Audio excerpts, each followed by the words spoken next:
ನೌಕರಿ ಕೊಡೋಕ್ಕೆ ಸಾಧ್ಯ ಇಲ್ಲ. ಉಳಿದ ಎಲ್ಲ ಡೆವಲಪ್ಮೆಂಟ್ ಕಾರ್ಯಗಳಿಗೆ ಫಂಡ್ ಇಲ್ಲ, ಎಲ್ಲದಕ್ಕೂ ಇನ್ನೊಂದು ನೋಡುವಂಥದ್ದು.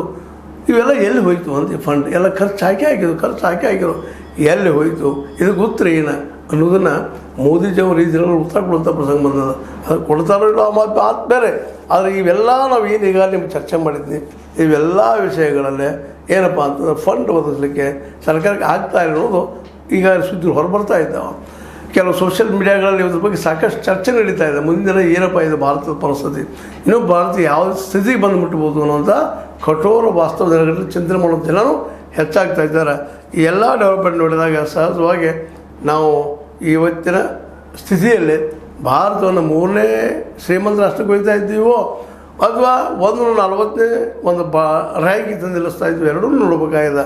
ಸುಳ್ಳುಗಳನ್ನು ಹೇಳಿ ಬಿತ್ತೆ ಭ್ರಮೆಗಳು ನಿರ್ಮಿಸೋದ್ರಿಂದ ಉದ್ಯೋಗ ಸೃಷ್ಟಿ ಮಾಡುವಂಥದ್ದು, ಅದಕ್ಕೆ ಸಂಬಂಧಿಸಿದ ವಿಷಯಗಳನ್ನು ಡೆವಲಪ್ ಮಾಡುವಂಥದ್ದು ಮಾಡಿದರೆ ಮಾತ್ರ ನಮ್ಮ ಉದ್ಯೋಗ.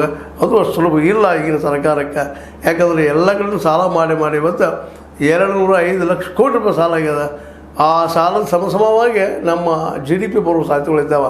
ಹೀಗಾಗಿ ನಮಗೆ ಸಾಲ ಸಹಿತಕೊಳ್ಳೋರು ಹಲವು ಸಲ ಚಿಂತನೆ ಮಾಡುವಂಥ ವಿಚಾರ ಮಾಡುವಂಥ ಸಂಗತಿ ನಿರ್ಮಾಣ ಆಗಲಿಕ್ಕೆ ಅಂತ ಹೇಳ್ತಾ, ಇದು ಇವತ್ತಿನ ವಸ್ತುಸ್ಥಿತಿ ಮೋದಿಯವರ ಭಾರತ.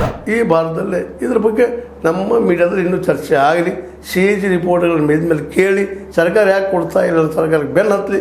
ಇವೆಲ್ಲ ಇದು ಸೇರಿ CBCI ಆಗಿರ್ಬೋದು, CAG ಆಗಿರ್ಬೋದು, ಮತ್ಯಾವುದು ಆಗಿರ್ಬೋದು, ಎಲ್ಲ ಸಂಸ್ಥೆಗಳಿಗೆ ಯಾವ ತನಿಖಾ ಸಂಸ್ಥೆಗಳಿದಾವೆ ಅವುಗಳ ಎಲ್ಲ ಮೂಲಕವಾಗಿ ಭಾರತದ ವಸ್ತುಸ್ಥಿತಿ ಏನು, ಎಷ್ಟು ಜನರಿಗೆ ಉದ್ಯೋಗ ಕೊಟ್ಟದೆ ಏನು, ಇವೆಲ್ಲದ್ರ ಕುರಿತಾಗಿ ಶ್ವೇತಪತ್ರಗಳನ್ನು ಹೊರಗೆ ತರಿಸುವಂಥ ಪ್ರಯತ್ನವನ್ನು ನಮ್ಮ ಏನಪ್ಪ ಅಂತಂದರೆ ವಿರೋಧ ಪಕ್ಷ ಮಾಡ್ಬೋದಾ, ಇಂಡಿಯಾ ಸಂಘಟನೆ ಅಥವಾ ರಾಹುಲ್ ಗಾಂಧಿ ಸಂಘಟನೆ ಅನ್ನೋದು ಮತ್ತೆ ಚರ್ಚೆ ಮಾಡ್ತಾ, ಇದು ನಿಮಗೆ ಲೈಕ್ ಆಗಿರ್ಬೋದು, ಲೈಕ್ ಮಾಡಿ ಶೇರ್ ಮಾಡಿ ಕಮೆಂಟ್ ಮಾಡಿ, ಜೊತೆಗೆ ಸಬ್ಸ್ಕ್ರೈಬ್ ಆಗೋದು ನಿಲ್ಲಿಸ್ಲಿಕ್ಕೆ ಹೋಗ್ಬೇಡ್ರಿ. S16 ನ್ಯೂಸ್ ಅರ್ಥಾತ್ ಹೇ ಸೀತಾರಾಮ್, ಇದು ಸತ್ಯದ ಕೈಗಳಲ್ಲಿ ವಂದನೆಗಳು.